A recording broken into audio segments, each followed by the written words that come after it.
आप घर में भोजन तो करते हैं, लेकिन कभी ये जानने की कोशिश नहीं करते कि आपके भोजन की थाली में पोषण तत्व कितना है। रेस्टोरेंट या होटल में जाते हैं तो क्या उसके मालिक से जानकारी लेते हैं कि भोजन में कितने प्रतिशत पोषक तत्व है? नहीं। हमारे लिए ये जानना बहुत आवश्यक है कि हम जो खा रहे हैं हमें जीवन दे रहा है या हमें अंदर से खा रहा है। वास्तव में हमें ये जानने की कभी ज़रूरत ही नहीं पड़ी कि हमारे भोजन में कितना पोषण चाहिए। पेश एक खास रिपोर्ट। पिछले 1.5 दशकों में इस विषय पर न केवल गहराई में शोध किया, बल्कि आम जनता में इसका प्रचार प्रसार भी किया जा रहा है। जयपुर की अमृत माटी इंडिया संस्था इस विषय पर काम कर रही है।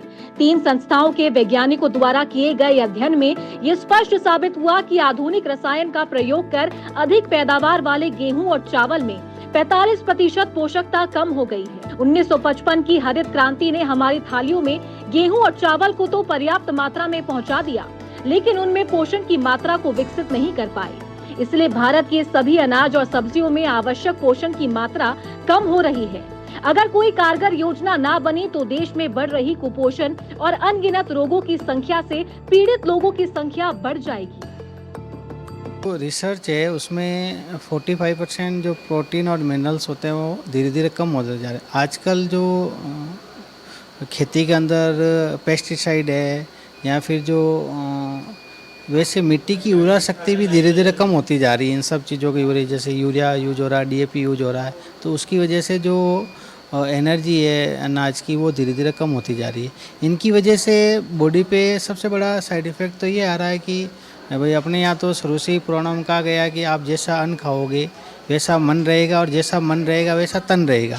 तो उसकी वजह से सबसे ज़्यादा इफ़ेक्ट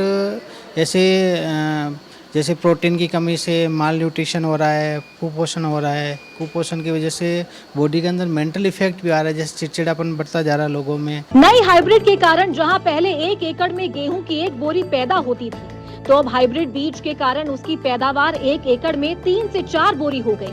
अधिक अनाज पैदा करके हम खुश तो हैं, लेकिन इसके नुकसान को नहीं समझ पा रहे। भारत के कई राज्यों में तो हालात काफी चिंताजनक हैं, खास तौर पर पंजाब जहां खेती के लिए विश्व भर में विशेष स्थान रखता था, आज वहां कैंसर के मरीज सबसे ज्यादा हैं। तो ये चीज़ साबित करती है कि आप जो भोजन खा रहे हैं या आप जो कुछ भी खा रहे हैं उसमें आपकी न्यूट्रिशन वैल्यू कितनी आ रही है। दूसरी बात सर, आज के दिन हम देखें तमाम सब्जियां हैं, दालें हैं, सब में अक्सर कहीं ना कहीं में केमिकल यूज किया जा सकता है।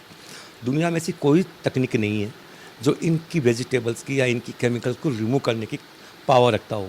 पर मिट्टी का बर्तन एक ऐसा मूवमेंट करता है कि इसको जहाँ कहीं भी एसिडिक मिलता है तो उसको ये बैलेंस करता है, पीएच लेवल बैलेंस करता है। तो काफ़ी हद तक हमें ये न्यूट्रिशन वैल्यू बढ़ाता भी और पॉइजन से भी सेफ रखता है। आज भारत में कुपोषण एक गंभीर समस्या है, ये चिंताजनक भी है। भारतीय महिलाओं के स्वास्थ्य की बात करें तो हर दूसरी महिला एनीमिया से पीड़ित है। एनीमिया 5 साल से कम उम्र के बच्चों में सबसे अधिक पाया जाता है। अगर बच्चों के भोजन को मिट्टी के बर्तन में पकाकर दिया जाए तो कुपोषण जैसी समस्या का समाधान निकाला जा सकता है। खास करके देश की तमाम आंगनबाड़ियों और मिड डे मील जैसी योजनाओं में बालक बालिकाओं को आवश्यक रूप से इसका प्रयोग कर बीमारियों से काफी हद तक बचाया जा सकता है। धर्मेंद्र सिंगल, समाचार प्लस, जयपुर।